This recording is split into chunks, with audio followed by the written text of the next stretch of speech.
There we are. Hello, hello, how are you? As we wrap up this Valentine's week. So, hello, my name is Linda Downey. This is an episode of The Unconditioned Life. And if you're joining us, there's multiple places that this is streaming. If you're watching live, please say hello and maybe where you're from. That would be pretty cool. I love to know where people are from, or if you watch later on the replay. And as I said, this is streaming in multiple places, so I cannot see the comments from everywhere. So if I don't respond, I definitely go back later and look. All right, but please say hello. And as we are wrapping up Valentine's week, I wanted to speak about a little bit about love, a different perspective. I've been talking about love this month. It's Heart Month. It's Valentine's Month. I did some conversations around self-love, actually a lot of conversations around that. I did some conversations around divine love, divine mother love. I shared a story about a healing that I was gifted with a Catholic priest many, many years ago, and he called in the Divine Mother. So I talked about that love. So there's been a lot of conversation about love this month. And today, what I wanted to talk about is why we fall out of love. Like what happens?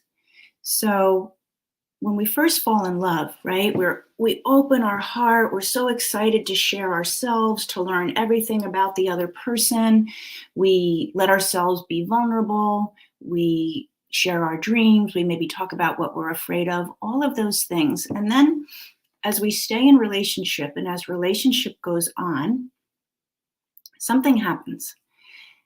And I know I'm not the only one who's experienced this. So if you've ever been in a relationship, whether it's currently or ever in the past, just say like, yep, been there, or that's me, or whatever. I know I'm not the only one, where you're in a relationship and all of a sudden it feels like we don't really love each other that much anymore. I'm not feeling in love.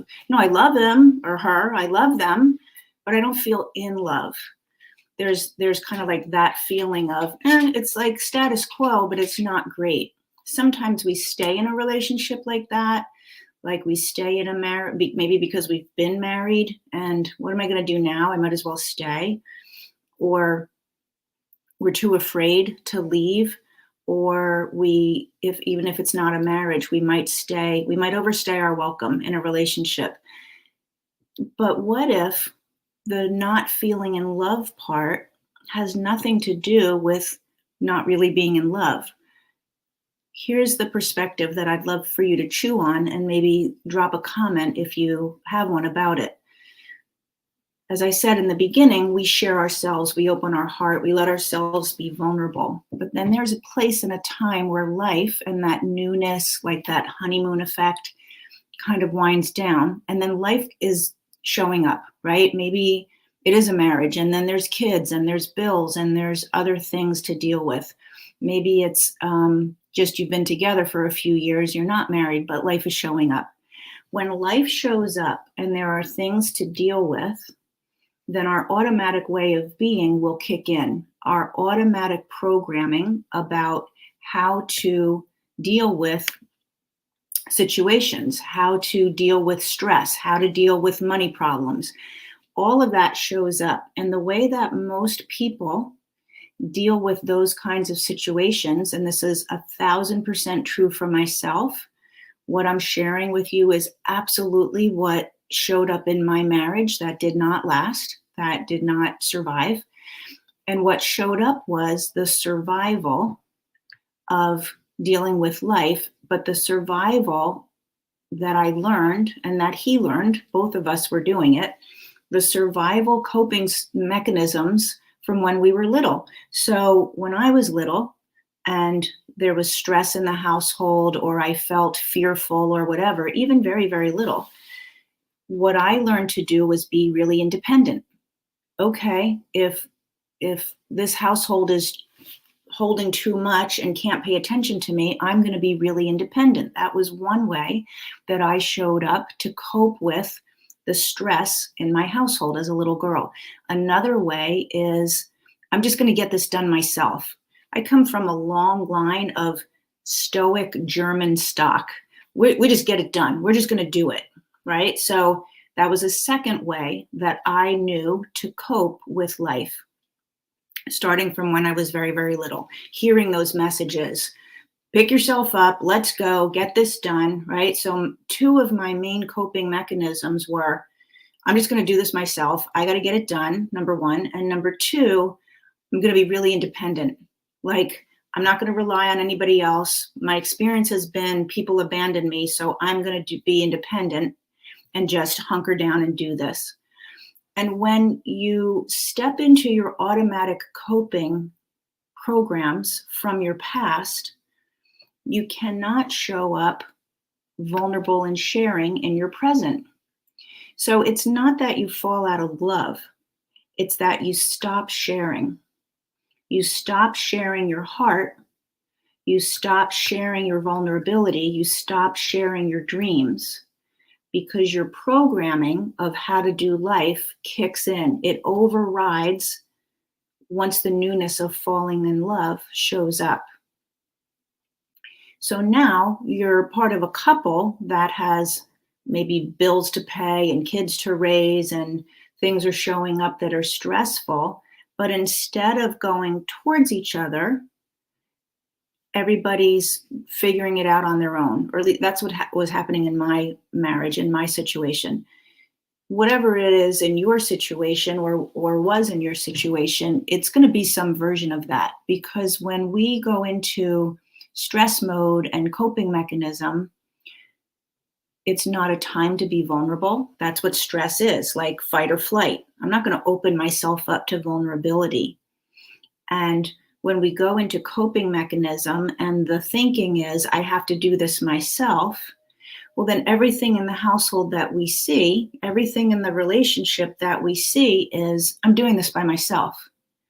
So we stop sharing ourselves. We stop, like, in the little ways, like driving in the car and just reaching out and holding hands, like maybe you did in the beginning of a relationship, or sitting close watching TV.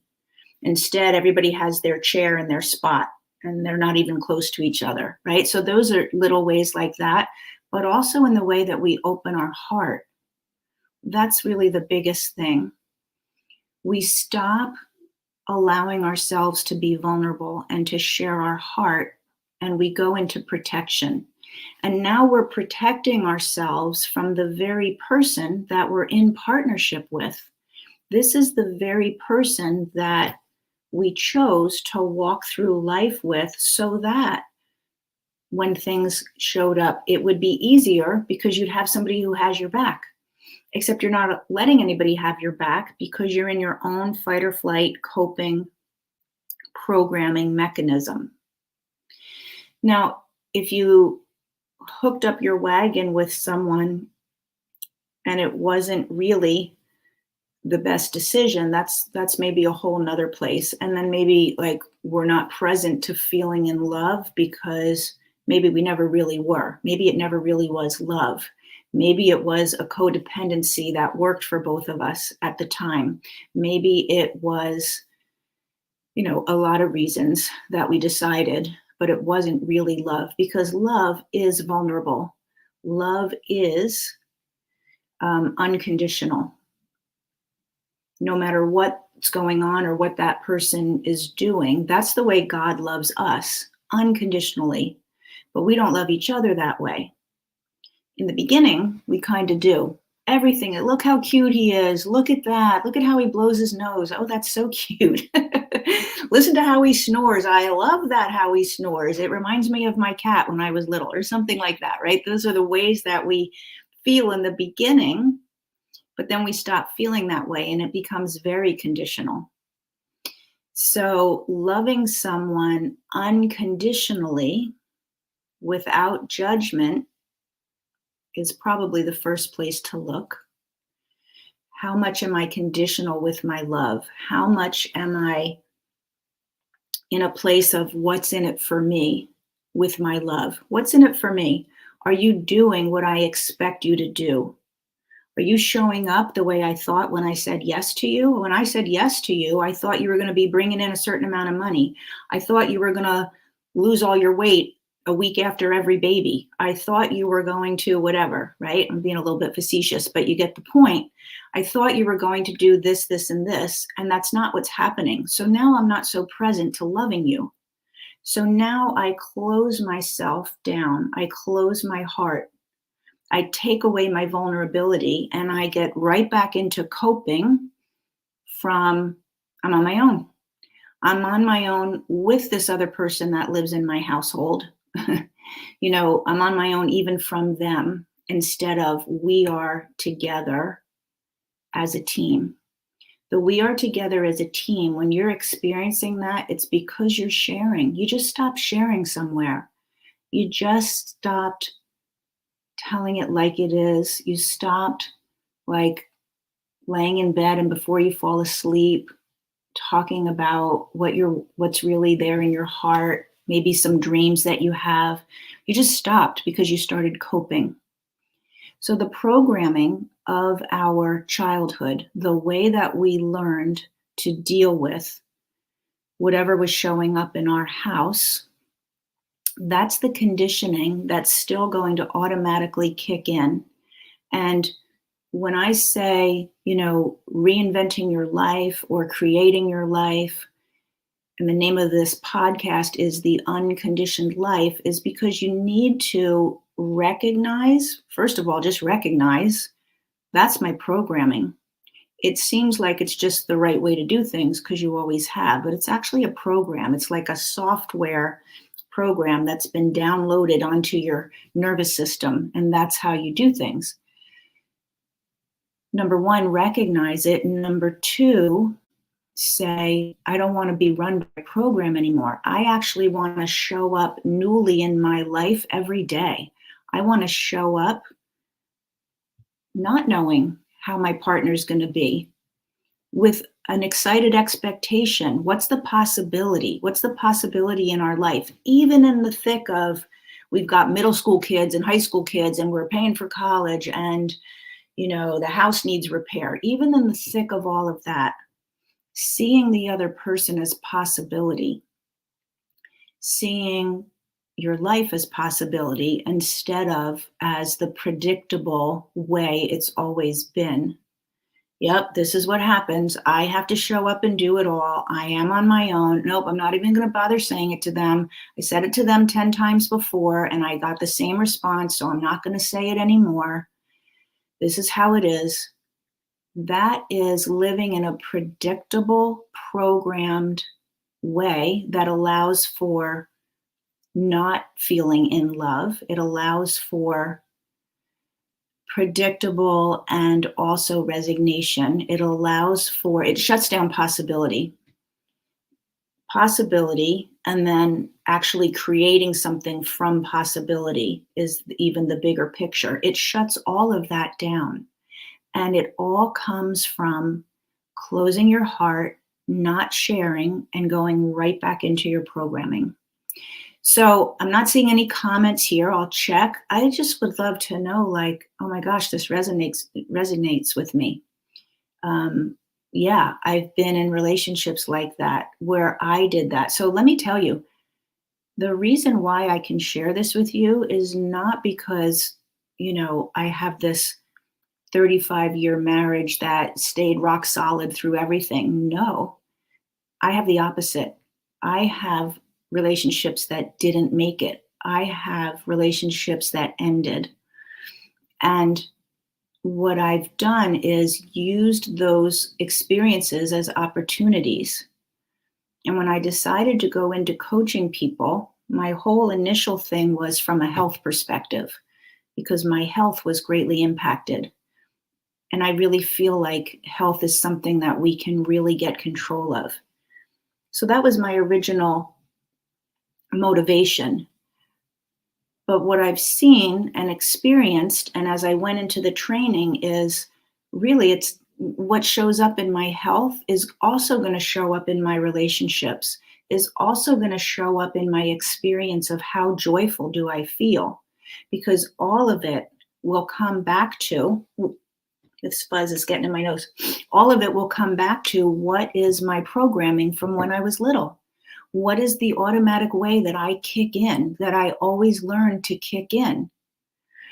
And because our brains are wired to protect us, because the fight or flight is meant to make sure we're safe, it's never going to kick in a way that fosters vulnerability. It's never going to kick in. That automatic programming is never going to kick in a way that keeps you feeling in love, keeps you in the presence of love.